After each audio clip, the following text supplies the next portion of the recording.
So thank you very much for joining us. Thank you for having me. Yeah, you're running for the Green Party, and I guess the first question would be why people should opt for the Green Party as opposed to, I guess, the more established traditional parties in this province. One of the reasons that I chose to run, it was clear in the last 3 years people have had a lot to say, more than I've ever seen, and not a lot of avenues in which to say them. And the Green Party is one of those avenues, and it's also a way for people to be consistent with their messaging. So people have been on the streets, letter writing, talking to their MLAs, and now through the democratic election system you can continue to say some of those same things by voting Green. The big issue in this election, and one of the ones that the PCs have been pushing, is shale gas. That's obviously in your area where they're riding that you're looking to be elected in. It's a big issue. What are your, I guess, the feelings of your party and also your personal feelings on this issue? Well, we're diametrically opposed to the Conservatives. They've made it clear, which is, I think, great and really useful for people. They've stopped trying to hide. They said that they were ready and willing to explore for shale gas. And the Greens, on the other hand, it's been absolutely clear right from the beginning that that was not an industry that we were ready to pursue.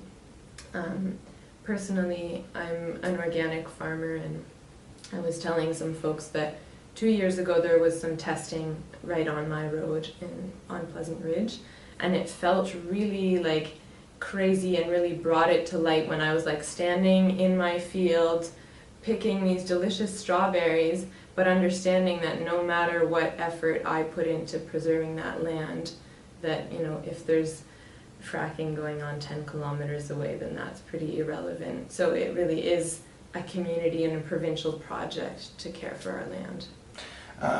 Of course, the PCs have said this is a job creation situation. What do you see, and what is the Green Party's stance on creating jobs, especially in rural areas, which you would want to represent, without sort of the development of things like shale gas exploration? Yeah. Well, actually, the Green Party just launched their platform this morning, so I'd really encourage people to check it out. And it has a big emphasis on job creation and job creation in rural areas. And some of that is through, for example, a local food strategy. So encouraging the production and the transformation and the sale of New Brunswick food in New Brunswick. And the same goes for, you know, retrofits and green energy, whether it's wind or solar.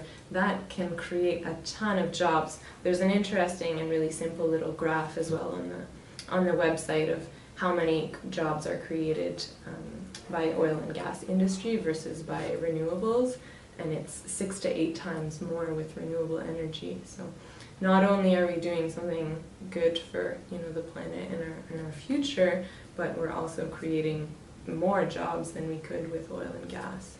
Is that a difficult message to get through? As I think a lot of people, when they think the Green Party and think environmentalism, they think that you're going to have less job development, there'll be less opportunities.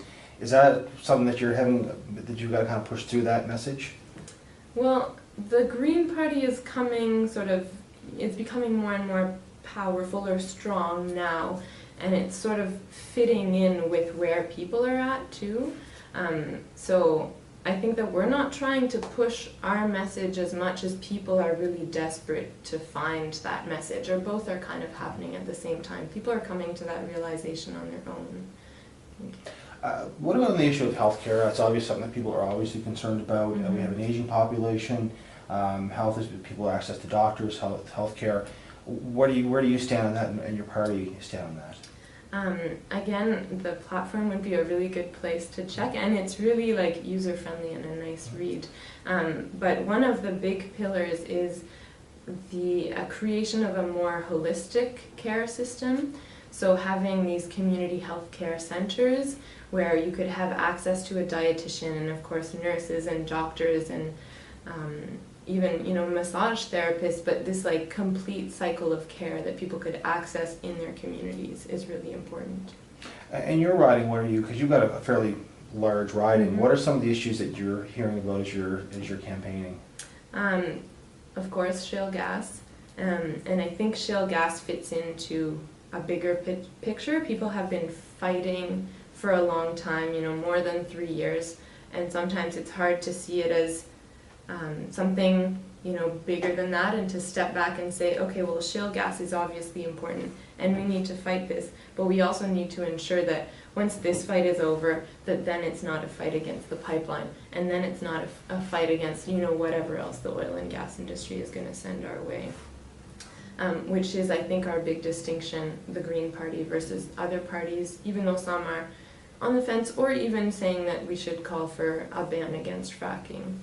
And then another big issue, which also happens to be an environmental issue, is the forestry plan that was announced just recently, kind of our forest giveaway, and people and woodlot owners are really concerned about that. And the local food movement in Kent County has been growing like everywhere, and maybe it's one of even the strongholds of the local food movement. So that's something that people are really interested in, and it's kind of a positive spin. A lot of people have been making changes in their own lives, but it's kind of frustrating to see that our government isn't trying to follow us as we make those changes.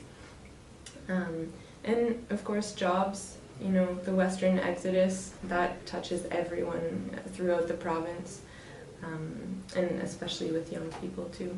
You touched on a couple of things there. Forestry, there seems to be a lot of growing opposition to the forestry plan, and there are a lot of private woodlot owners in your neck of the woods.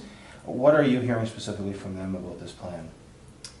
I think it's like, people knew that we were giving away our forest before, but this is just like exploded, and it's really made it very obvious. And private woodlot owners want to be, and rightfully so, want to be able to sell their wood and make a living, or, you know, part of a living from their natural resource that they can take care of. So prioritizing the sale of private woodlot owners' wood is kind of the top issue when it comes to forestry. And you mentioned the outward migration. Your riding is pretty much all rural, small communities and local service districts and stuff. What do we do to save rural communities, or to help them in this province with, you know, you see aging population, younger families moving out, outward migration. What does the Green Party do to help those families and those communities? Well, some of that job creation that we were talking about, and ensuring that those jobs are not only jobs in Moncton, Fredericton, St. John, that, you know, whether it's with renewables or with, obviously, you know, the production of local food isn't going to happen in St. John. It's going to happen in Kent County and in Kent North and elsewhere in rural areas. So ensuring that, and that's part of the Green Party's mandate, most of our population, not only in this county, is rural. How's your message going over as you're meeting voters? Are they ready for a change, do you think? Are they feeling frustrated with the status quo? Or for me, it was really like, I came into this not expecting the level of support that I've seen.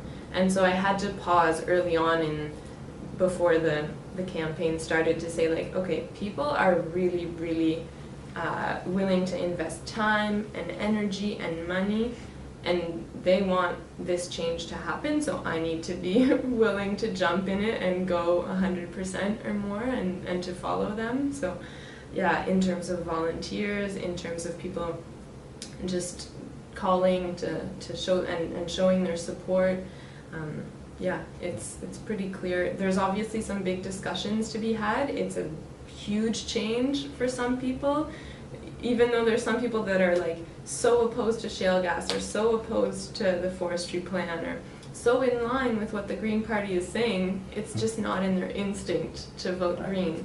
But there's other, you know, there's people that have made that jump and want to encourage other people to make it too. Okay. Well, I think that's all I have. I'll give you the chance for the last word. You have a chance to speak directly to voters here, and then why should they consider marking their ballot for you on September 22nd? Because I know that everyone wants to see something different, and I know that everyone, when they really try to imagine what our province can look like, can imagine something better, because they know who lives here, and because they know what beauty we have and what natural resources we have. And like I said, this is not a 4-year project. The Green Party isn't proposing something that at the end of 4 years we're going to have this completely new society, but we're proposing some very significant strides to get us in that direction. So I hope that people are ready to make that jump, and I know that some people are. Yeah. Well, thank you very much for joining us. Thank you so much.